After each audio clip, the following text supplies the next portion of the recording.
Welcome to Northeast Current. My name is Kimberly Pellicano and I will be your host for this segment.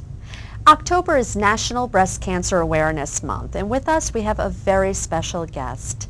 5-year survivor of breast cancer, Barbara Connolly, is going to join us today to tell us a little bit about her story. Welcome, Barbara, to the show. Thank you for having me. It's our pleasure. You are an absolute inspiration to the people around you. Barbara, can you tell us a little bit about your story and what has happened with you? Well, it was about almost 6 years ago now. I was at my friend's daughter's birthday party, and she was nervous because she did have a lumpectomy and she was awaiting the results. So it was pretty scary, and she said, you know, you should really be self-checking yourself. So a couple of days later I started checking, and I did feel a lump, and I waited for my next gynecology appointment. My doctor, I only saw her once before, but I should have been checking a little bit myself too, but I didn't show her the lump. And she said, it's mostly in women my age. I was only 29 at the time. She said it's usually your menstrual cycle, so not to worry until I was about 35 or so.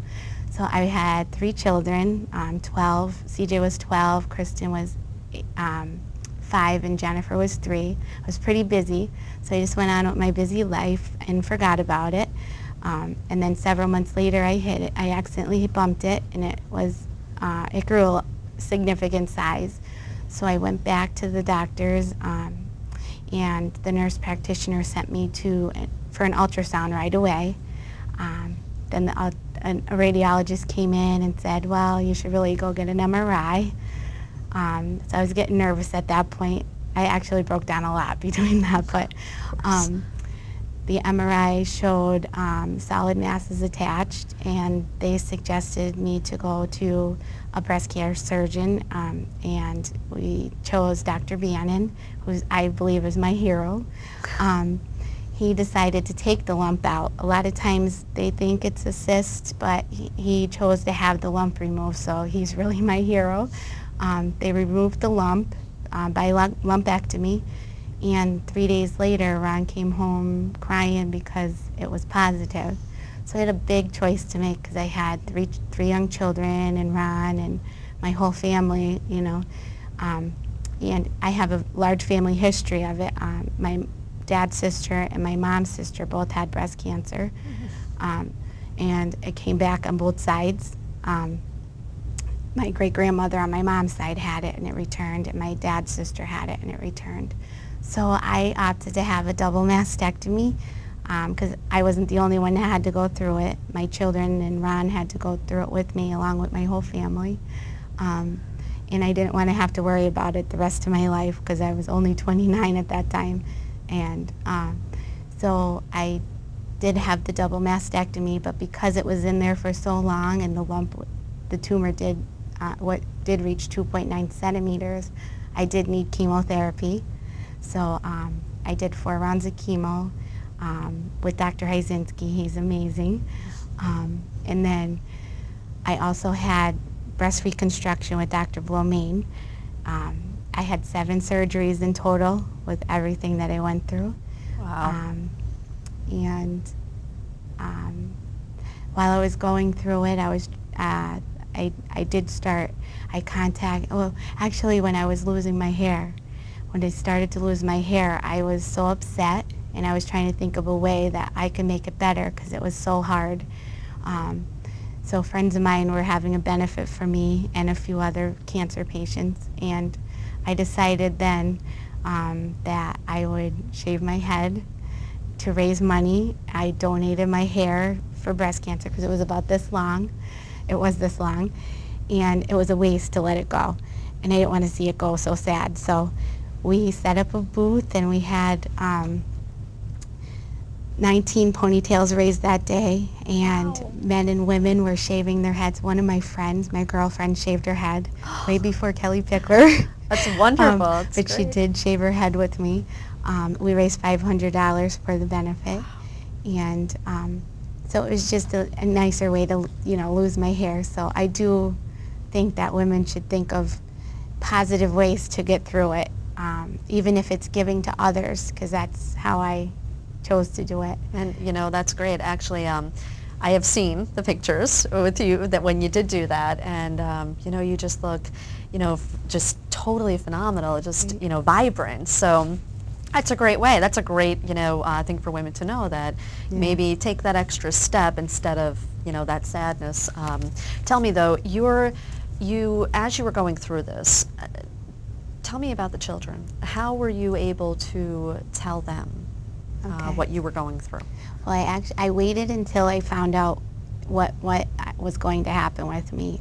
There was a period of time where it was uncertain because it was in there for so long, and I didn't know. A lot of women are scared, and you don't know if you're going to live, So I waited until the doctors told me that I was going to survive, or they, believed I would survive, before I would even tell them anything.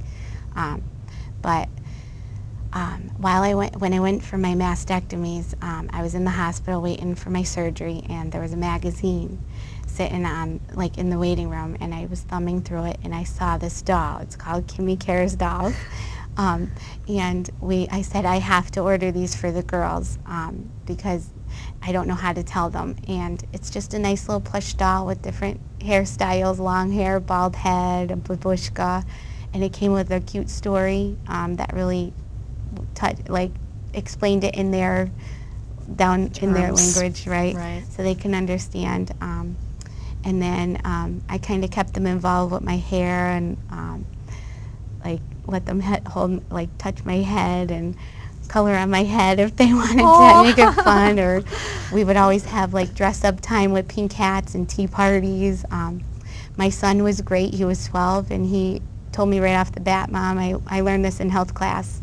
And all I had to tell him was, I'll be okay. And then he was there to help with his sisters, making lunch and So you really breakfast. Involved your kids with this. Yeah. And that's wonderful. And do you think today, does that, now we're over 5 years, and you think that was just a better route to go for them? You think it was more helpful? Oh yes, they're involved with everything I do. I do several benefits a year, and right now they're at school blinged up pink and glittery. That's wonderful. That's good. That's good. I know that you're a very, very big advocate, definitely in this area. People know who you are. Let's talk about a few of the things that you do on a yearly basis to, put the support out there. My largest is with Coleman. This year was pretty big for me. I do run the race every year. Mm-hmm. I saw you. You were phenomenal. I have a picture of you going like this. And it worked. I did place third survivor again this year, which was a lot of hard work with a bum hip. Oh, so yes. It's exciting. But I did rally the largest team this year, and I'm excited and proud of that.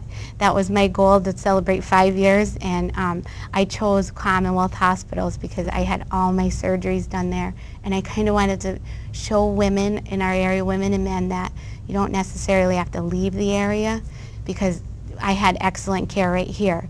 So I chose them to help me rally the largest team. Yep, and as Commonwealth Health, we were definitely, it was wonderful. And next year it was so much fun. I can't wait for next year, because we're going to triple our number, and I have bigger plans for that for next year. Yep. Our largest team at 166 people, so that's great. So do you have anything else coming up? Because this is the big month. I do. Tell us about it. I just finished Sunday. We did, Jesse Roberts from Froggy 101 is one of my great friends that's been with me all this time.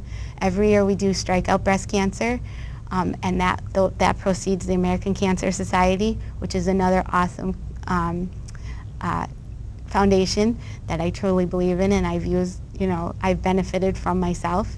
But we had a band from Nashville come, Love and Theft, and they were great. Wow. They performed.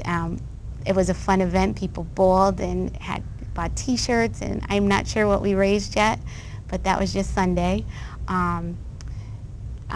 In the spring, hopefully, I'm going to do my two-steppin' for the Tatas. Yes. That's another country fun event. Planning to try and aim for Waymart area, my hometown. Get my Carbondale and Waymart area friends together. And we're going to raise that for Coleman. That's another event I do for Coleman. Coleman's an important one for me, too, because I know that 75% of the proceeds stay here, that we raise stay here and are granted out to local organizations that help survivors like myself, or help fund the free mammograms that you receive. And the lymphedema program I used when my arm was bad, my second year of survivorship, it was really bad, and all my treatments for that were covered through Komen. So I believe in Komen, you know. Good, good.